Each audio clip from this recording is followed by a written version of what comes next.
Hello there! Today on 7th Circle Gaming we're going to be discussing Immortal Realms Vampire Wars. And let's get started with the full disclosure.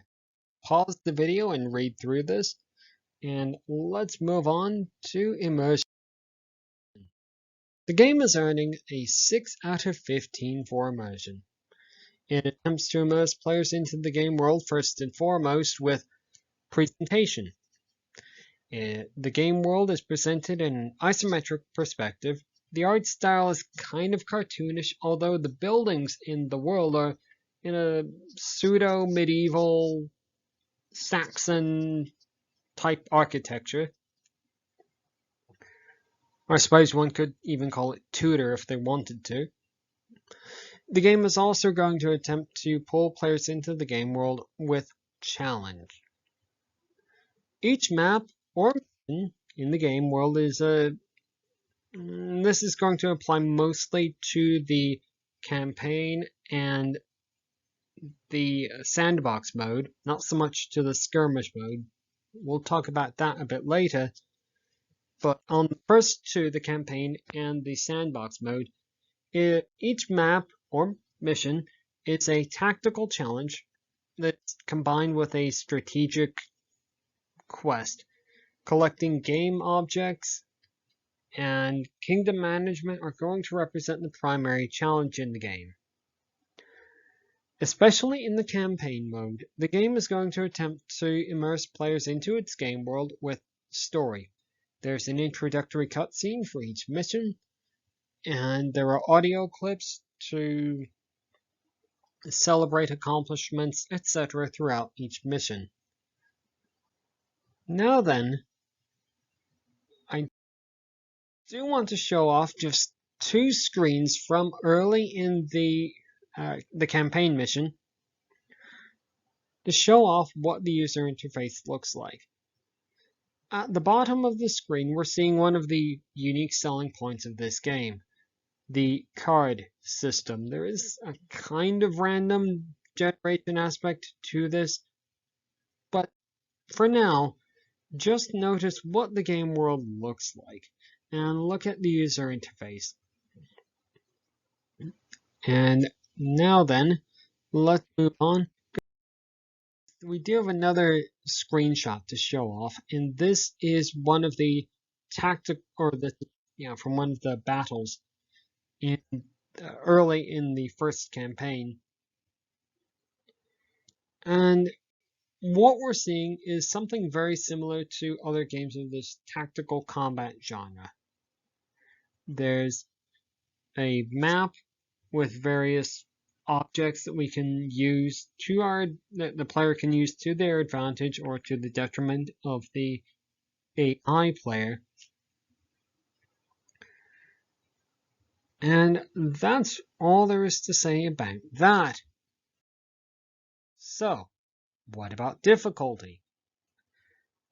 The game is getting a 2 out of 15 for difficulty. It's really got basic options only.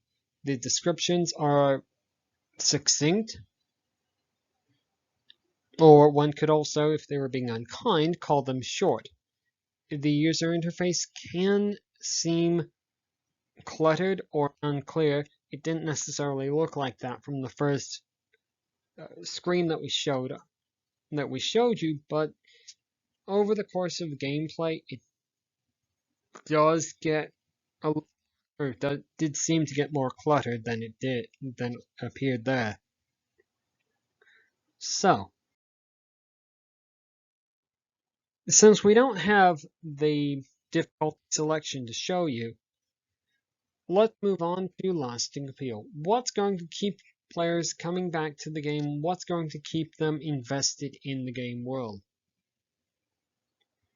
The game only seems to have one substantive story largely game affecting DLC.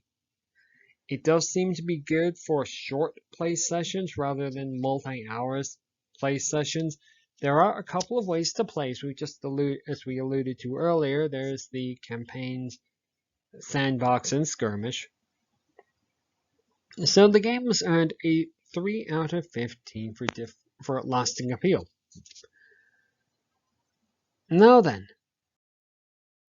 what is the final analysis? Where does the game stand? The game has earned an average score of 3.6 out of 15. And we're going to start with the more objective evaluations and then move on to the subjective. The skirmish mode is going to be extending the appeal of players coming back to it, or keeping players, keeping this installed on players' hard drives with its short, quick games. It's an easy to learn game, but it's hard to master. It seems to live up to the idea of the vampire genre fairly well. Now then, if we take our objectivity hats off and put on our subjective hats, I will just say that the game is really incredibly good looking. It really seems to be evocative of the vampire genre, especially we're leaning more towards the Bram Stoker end than the Twilight end, or for players who are a bit more familiar with things like Vampire the Masquerade, it can fit in more with the Dark Ages vampire there than necessarily Vampire the Masquerade. Either way, the art would be considered poster worthy.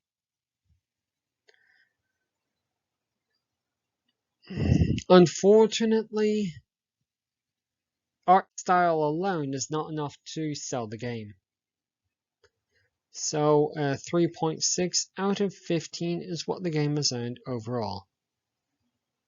And if you made it all the way to the end of this video, congratulations, you've made it to the end. Give yourself a pat on the back for doing that. And while you're at it, do the other YouTube-y things. And that's all we've got to say about Immortal Realms Vampire Wars. Goodbye.